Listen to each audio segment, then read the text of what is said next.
నమస్తే welcome to 6 TV దేశంలో corona వ్యాప్తి తగ్గుతుంది అనుకుంటే మరోవైపు కొత్త వేరియంట్ ప్రపంచాన్ని గడగడలాడిస్తుంది ఈ వైరస్ ను కరోనా వ్యాక్సిన్ కూడా ఆపలేదన్న WHO అధికారుల హెచ్చరికలతో ప్రజల్లో ముఖ్యంగా పిల్లల్లో మరింత ఆందోళన నెలకొంది అసలు ఈ ఒమైక్రాన్ లక్షణాలు ఏంటి వాటిని ఎలా గుర్తించాలి ఒమైక్రాన్ వైరస్ అటాక్ అయితే ఎలాంటి జాగ్రత్తలు తీసుకోవాలి ఇలాంటి మరిన్ని అంశాలపై మనతో చర్చించడానికి 6 టీవీ స్టూడియోలో ఉన్నారు డాక్టర్ షర్మిల గారు. నమస్కారం మేడం. నమస్తే మేడం. ఇప్పుడు మన ఇండియాలోనే కాకుండా మన తెలుగు రాష్ట్రాల్లో కూడా ఒమైక్రాన్ కేసెస్ అనేటివి నమోదయ్యాయి. ఈ కేసెస్ అనేటివి చాలా ఫాస్ట్ గా స్ప్రెడ్ అవుతాయి అని అంటున్నారు. ఇది ఎంతవరకు వాస్తవం? అది వెరీ వెరీ ట్రూ. యాక్చువల్లీ ఒక ఇంట్రెస్టింగ్ స్టడీ ఒకటి చేశారు. ఎక్కడంటే యూనివర్సిటీ ఆఫ్ హాంకాంగ్ LKS యూనివర్సిటీలో పెథాలజిస్ట్ ఒక ఆయన ఇప్పుడు కొత్తగా ఒమిక్రాన్ వైరస్ గురించి కాదు, ఆయన ల్యాబ్ లో లంగ్ టిష్యూ అండ్ లంగ్స్ కి ఊపిరితిత్తులకి సంబంధించిన వాటిని ల్యాబ్ లో వేరే రీజన్స్ కి తీసిన టిష్యూస్ లో వైరస్ ని స్టడీ చేస్తారు. ఆయన పెథాలజిస్ట్, ఆయన పేరు జాన్ నికోలస్. సో ఆయన ఒమిక్రాన్ వేరియంట్ ని హాంకాంగ్ లో చేయడానికి రీజన్ ఏంటంటే హాంకాంగ్ లో వెల్ ఇమ్యునైజ్డ్ పాపులేషన్ లోనే ఒమిక్రాన్ చాలా వేగంగా స్ప్రెడ్ అయింది. Almost like 60% of Covid cases Omicron అవ్వటం విత్ ఇన్ నో టైం అయ్యింది. సౌత్ ఆఫ్రికాలో రిపోర్ట్ అయిన ఫ్యూ వీక్స్ లోనే. సో హాంకాంగ్ లో చాలా ఎక్స్టెన్సివ్ స్టడీస్ చేశారు. ఈ స్టడీస్ లో తెలిసింది ఏంటంటే 70 times ఫాస్టర్ గా స్ప్రెడ్ అయ్యే అవకాశం ఉంది Omicron when compared to the original SARS CoV, అంటే మన ఫస్ట్ మదర్ వైరస్ ఏదైతే ఉందో దాంతో కంపేర్ చేశారు.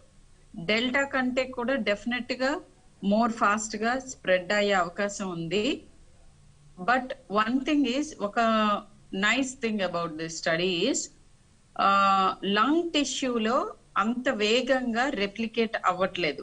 బ్రాంకై అంటే మనకి పైన అప్పర్ ఎయిర్వేస్ ఎలా అయితే ఎంట్రీ పాయింట్స్ లో వేగంగా వెళ్ళిపోతుంది బాడీలోకి, బట్ వెళ్ళిన తర్వాత లంగ్ లో రెప్లికేషన్ అంతే తీవ్రంగా జరగట్లేదు. సో దీన్ని బట్టి మనకి 2 points తెలుస్తాయి. ఏంటంటే ఇట్ స్ప్రెడ్స్ వెరీ ఈజీలీ, ఒకళ్ళ నుంచి ఒకరికి, highly contagious, more contagious than delta, కానీ డెఫినెట్లీ మైల్డర్ వేరియంట్ దాన్ ముందు ఉన్న వైరస్ల కంటే. కానీ ఒక వర్డ్ ఆఫ్ కాషన్ ఇక్కడ అందరికి వినేవాళ్ళకి, మైల్డర్ వేరియంటే కదా, సో మనం ఏం పెద్ద పట్టించుకోనక్కర్లేదు అని అనుకోకర్లేదు.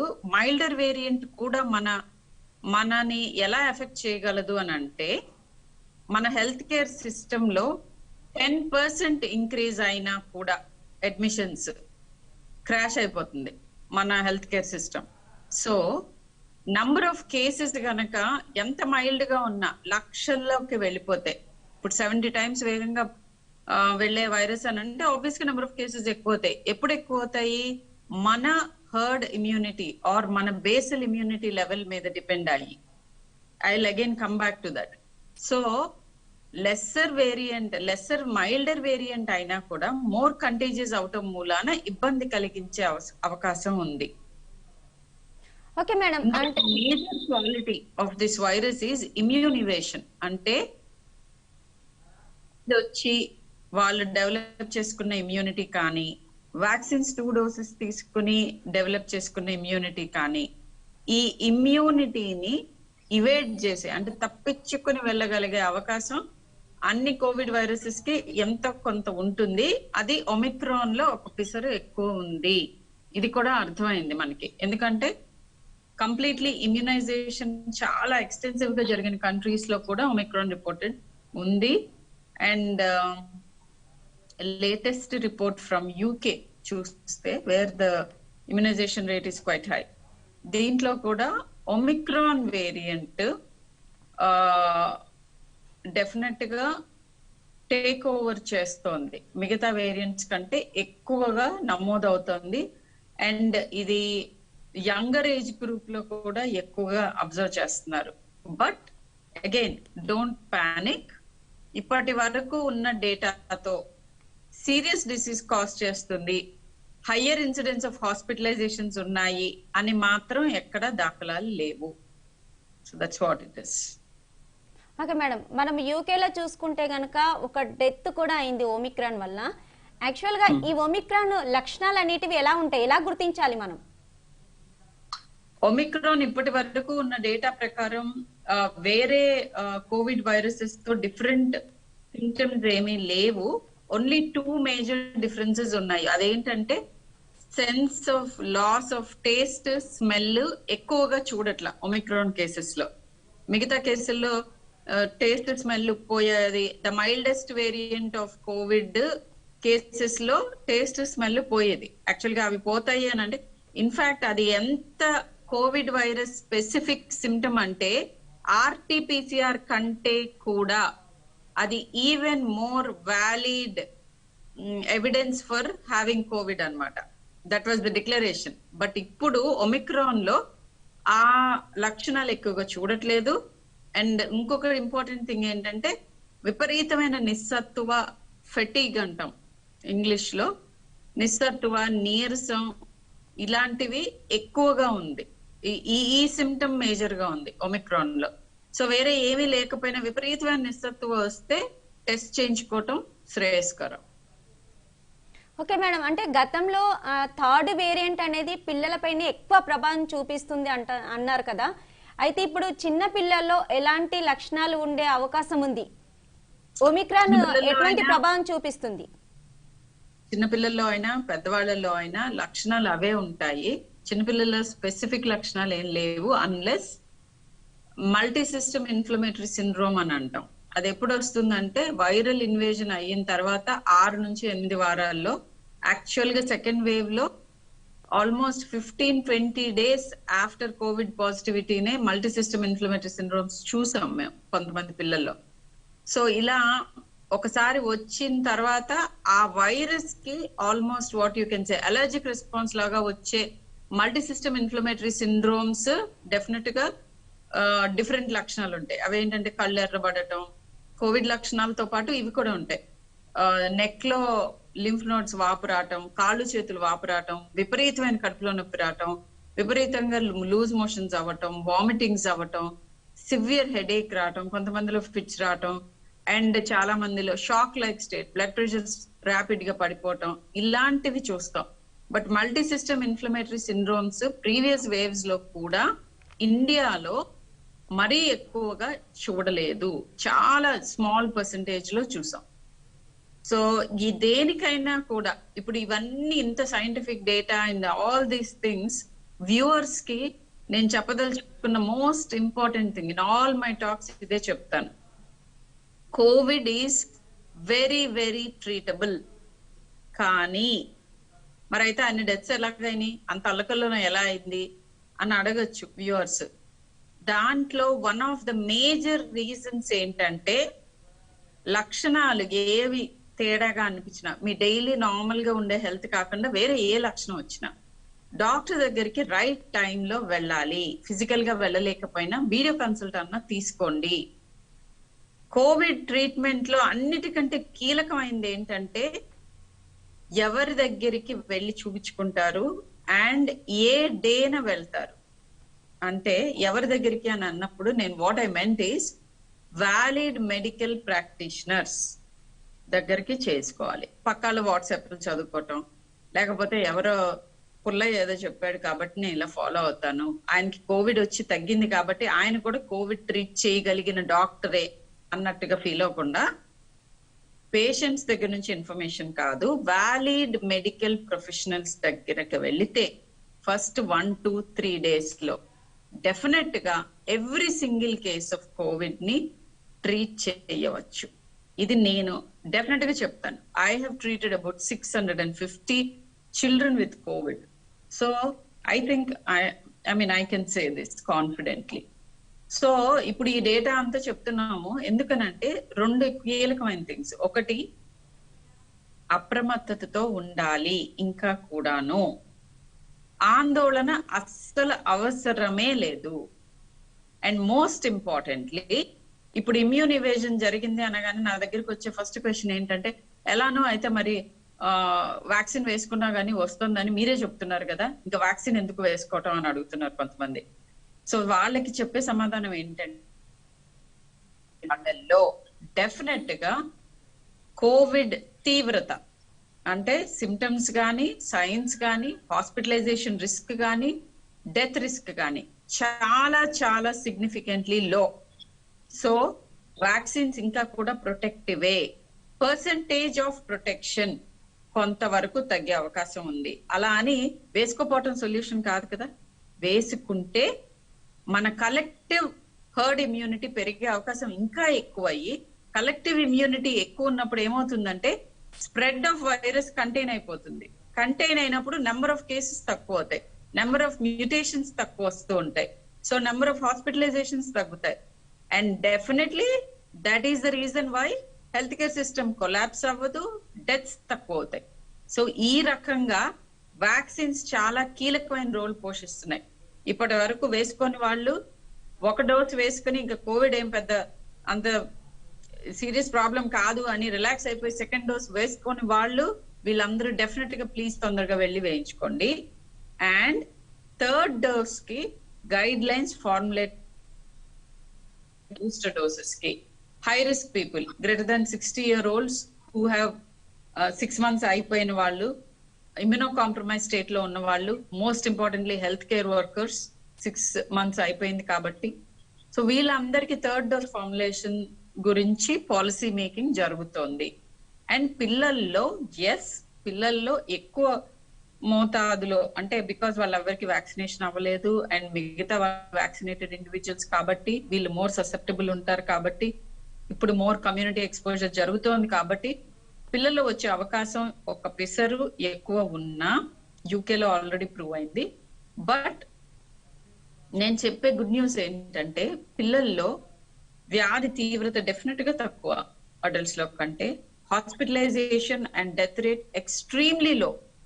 ఎవరికి రైట్ టైంలో మెడికల్ హెల్ప్ తీసుకునే వాళ్ళకి. This is the most important thing I want to tell.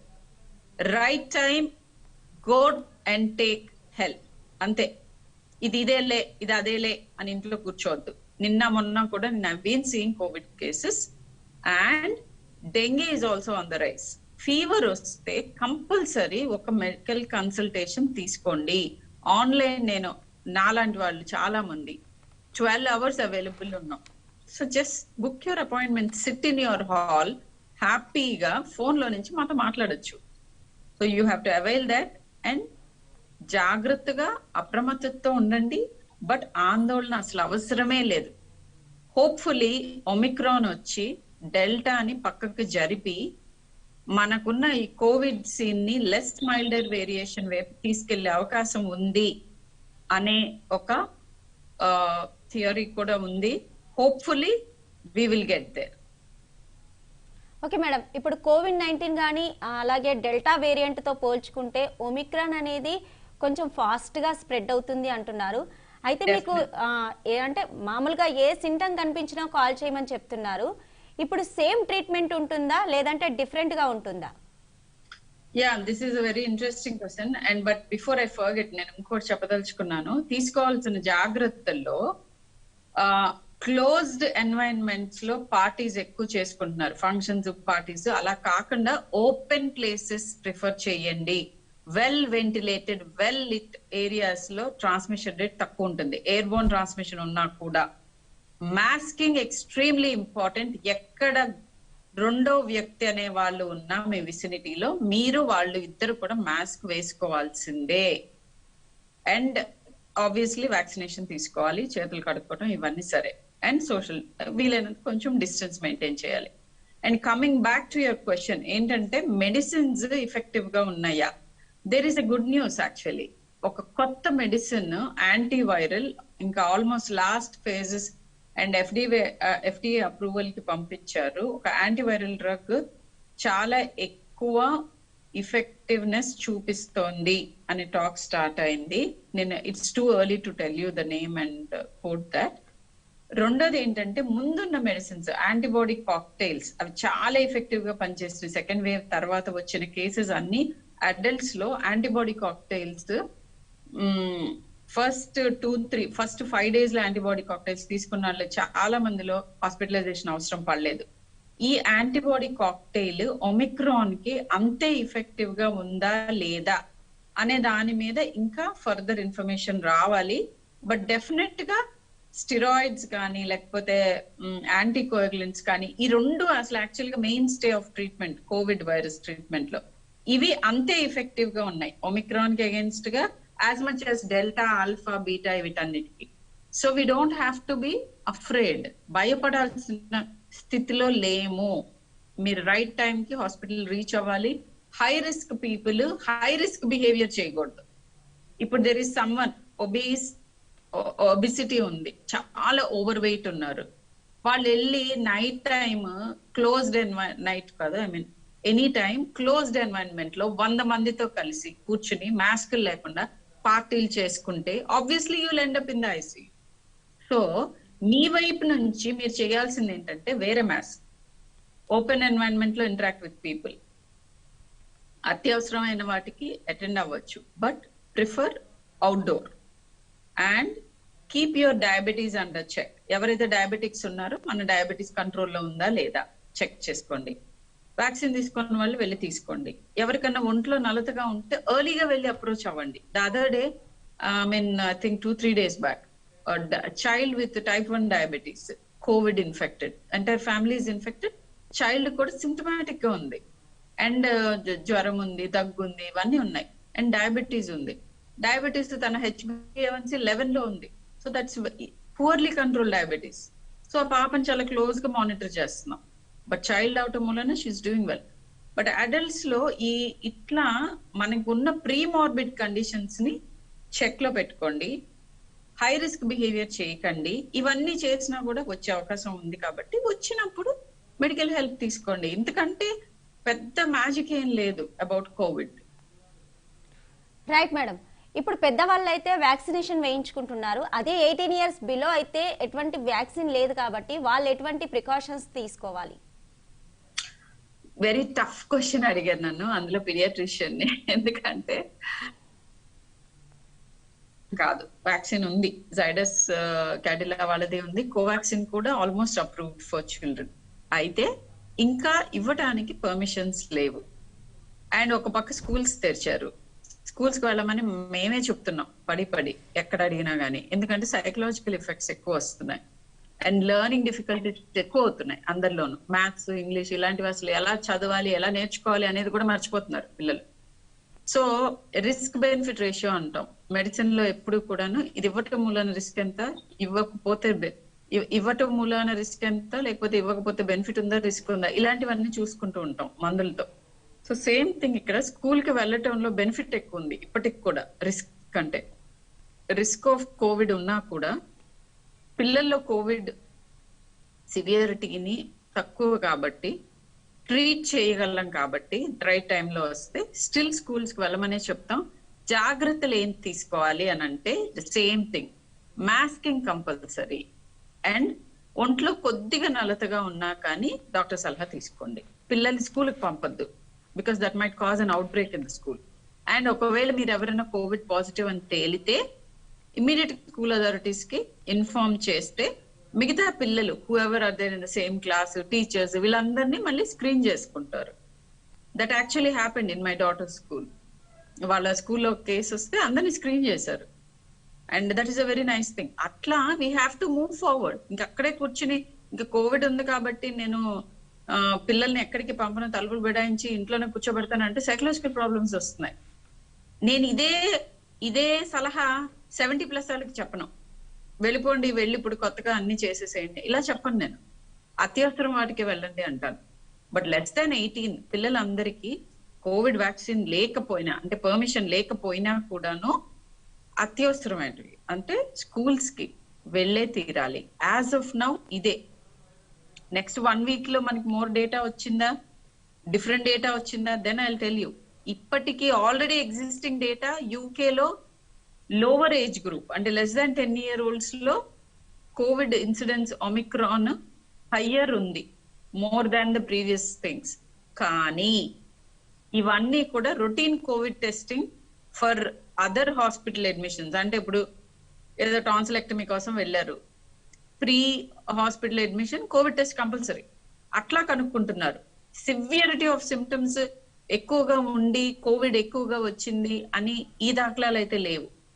Yes, younger age group లో మిగతా వేరియంట్స్ కంటే దీని ఇన్సిడెన్స్ ఎక్కువ కనుక్కున్నారు యూకే ఒక చోట, but severity is not high.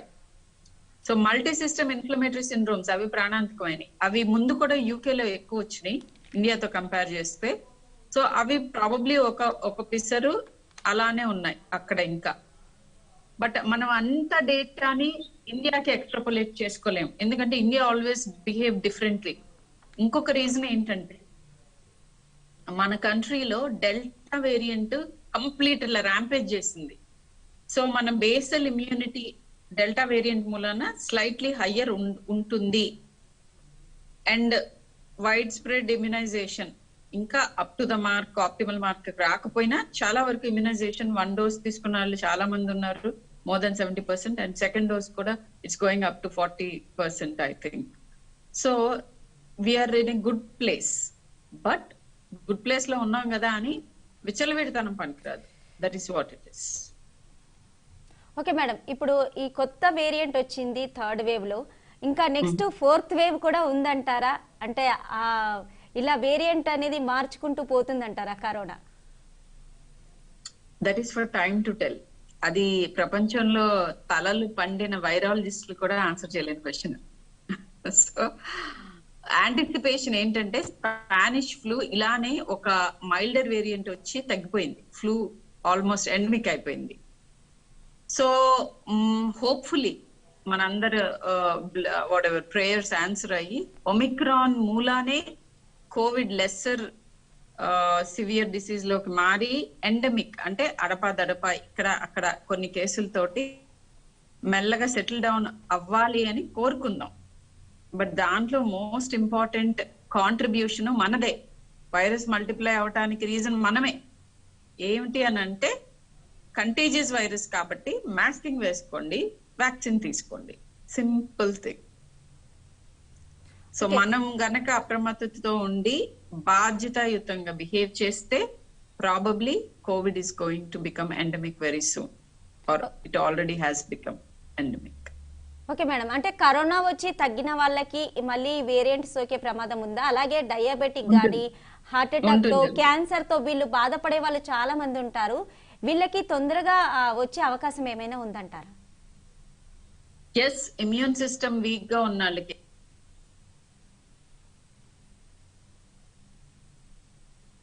Immune system ఉన్న వాళ్ళు, అది క్యాన్సర్ కీమోథెరపీ తీసుకుంటున్న వాళ్ళు అవ్వచ్చు, ఇంకా వేరే పాపులేషన్స్ కూడా అవ్వచ్చు, వీళ్ళకి హైయర్ రిస్క్ ఉంటుంది.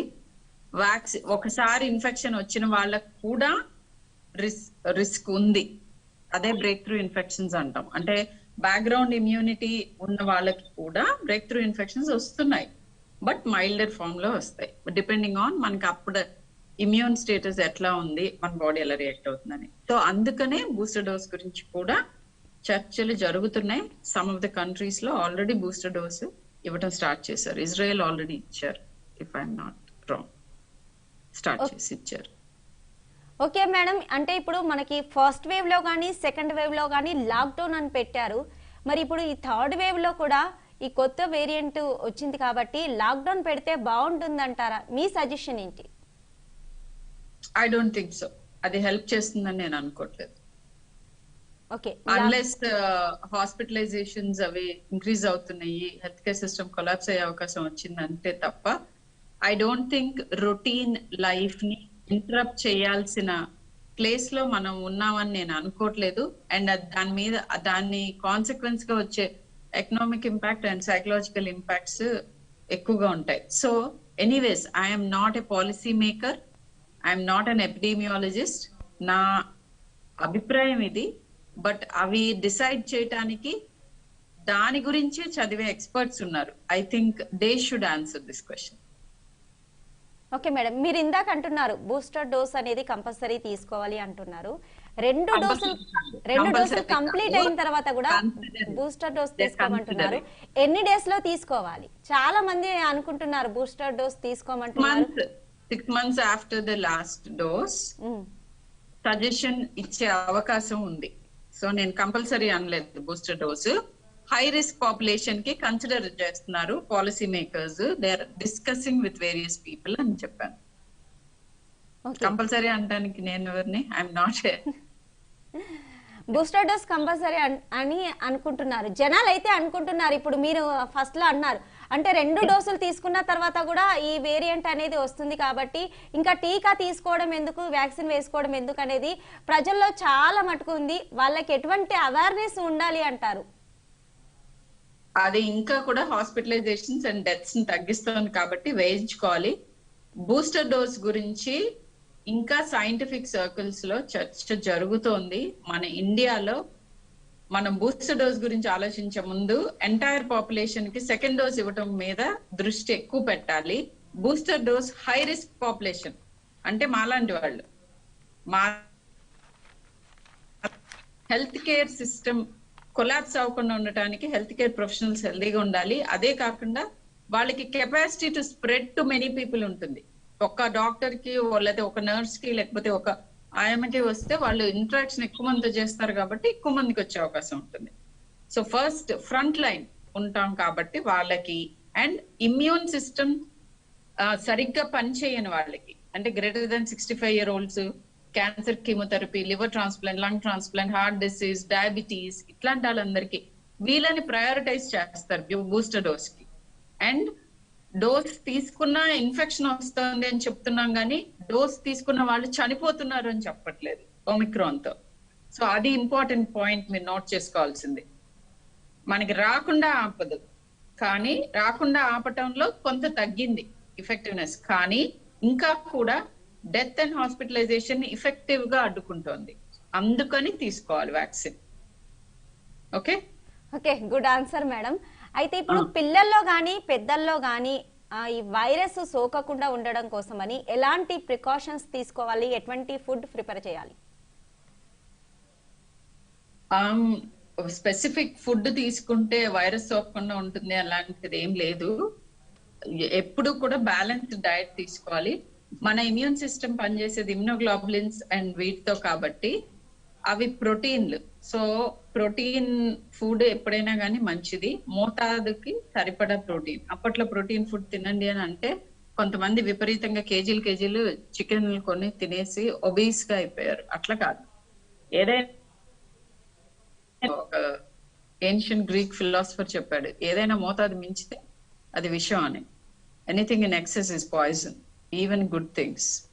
సో అలా వేలంవెరిగా చేయకుండా బ్యాలెన్స్ డైట్ తీసుకోవాలి. Fresh fruit, fresh vegetable and protein, పప్పు, మాంసకృతులు అంటారు, అంటే పప్పు, chole, rajma, eggs, chicken and fish వీటిలో ఉంటుంది. సో డైలీ మన రఫ్ గా 1 gram per kilo అని చెప్తాము.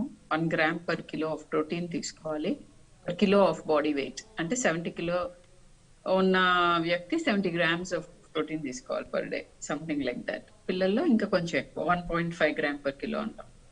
సో ఇలా బ్యాలెన్స్ డైట్ తీసుకుంటూ మంచినీళ్ళు సరిపడా తీసుకుని మాస్కులు వేసుకుని, ఇమ్యునైజేషన్ ఇంకా కంప్లీట్ కాకపోతే ఇమ్యునైజేషన్ చేసుకుని, వీలైనంత వరకు meetings and functions and all those things outdoor పెట్టుకుని ప్రాపర్ హ్యాండ్ వాషింగ్ చేసుకుంటే I think will be fine. రోజు పేషెంట్స్ చూస్తున్న మేము మాకంటే ఎక్కువ రిస్క్ కాదు మీరెవరు. సో మేమే ఈ విషయం చెప్తున్నామంటే you have to just follow the rules. And extremely important, have faith in your doctor, choose your doctor. And వాళ్ళు చెప్పింది వినండి. చాలా మంది చెప్పిన జాగ్రత్తలు తీసుకోరు, రమ్మన్న రోజున హాస్పిటల్ కి రారు, ఫాలో అప్ చెయ్యరు. చాలా వరకు నేను ఇప్పుడు 650 ట్రీట్ చేశానని చెప్పాను, 635 మందిని జస్ట్ వీడియో కన్సల్ట్ తోనే follow up 2-3 times follow up తోటి మేనేజ్ చేశాను. మేబీ ఒక 10 మందిని బయట చూడాల్సి వచ్చింది. 650 మందిలో 2 మాత్రమే నేను హాస్పిటల్లో అడ్మిట్ చేశాను. And both of them got better. So ఇదంతా నేను ఎందుకు చెప్తున్నానంటే కోవిడ్ గురించి భయపడక్కర్లేదు, బట్ అలసత్వం కూడదు. ఇంకా కూడా జాగ్రత్తగానే ఉండాలి. ఓకే మేడం, అంటే క్రిస్మస్ వస్తుంది, అలాగే న్యూ ఇయర్ వస్తుంది, మనకి కేసెస్ పెరిగే అవకాశం ఉందంటారా? డెఫినెట్ గా ఉంటుంది. ఎనీ కాంగ్రిగేషన్స్ వీటిలోని కొంత ఒక పిసర్ ఉంటుంది. బట్ హోప్ఫుల్లీ మన ఇమ్యూనిటీ లెవెల్ బాగుంది అని నేను అనుకుంటున్నాను. అట్లా అని రూత్లెస్ గా తర్వాత ఇర్రెస్పాన్సిబుల్ గా పార్టీయింగ్ చేస్తే డెఫినెట్ గా పెరిగే అవకాశం ఉంది. దసరా దివాళీ చూసుకుంటే సీరియస్ రిపర్కషన్స్ ఏం రాలేదు. బట్ ఇప్పుడు ఒమిక్రాన్ కొత్తగా వచ్చింది, విచ్ ఇస్ హైలీ కంటేజియస్. కాబట్టి కొద్దిగా I mean Christmas and new year celebrations definite గా you have to tone down. విచ్చలవిడిగా చేయకూడదు. నేను చెప్పిన జాగ్రత్తలన్నీ పాటించుకోవాలి. Okay, right madam. Right madam, చాలా మంది పిల్లలు కూడా అంటే స్కూల్ కి వెళ్ళాలని ఉన్నా కానీ పేరెంట్స్ భయపడుతున్నారు, స్కూల్ కి పంపిస్తే ఎక్కడ ఈ వైరస్ సోకుతుందో. అయితే మేడం చివరిగా ఏంటంటే పిల్లల్ని స్కూల్ కి పంపించేటప్పుడు పేరెంట్స్ ఎటువంటి జాగ్రత్తలు తీసుకోవాలంటారు? చెప్పాను అది ఆల్రెడీ, మీరు అడిగిన క్వశ్చన్. అది మాస్క్ పెట్టుకోవాలి, ఒంట్లో నలతగా ఉండగానే డాక్టర్ కి సలహా తీసుకోవాలి. నేను ఇవే చేస్తున్నాను మా అమ్మాయికి, మీ అందరికి కూడా అదే చెప్తున్నాను. Okay okay, right madam. Third variant గురించి చాలా చక్కగా చెప్పారు. ఒమిక్రాన్ సోకకుండా ఎటువంటి ప్రికాషన్స్ తీసుకోవాలి అని, ఎలాంటి జాగ్రత్తలు పాటిస్తే మనకు ఆ వేరియంట్ సోకకుండా ఉంటుందనే విషయాల మీద మంచి అవేర్నెస్ కల్పించారు. థ్యాంక్ యూ సో మచ్ అండి. ఇది ఇవాల్టి స్పెషల్ డిస్కషన్ కార్యక్రమం. మరో కార్యక్రమంతో మళ్ళీ కలుసుకుందాం. నమస్తే.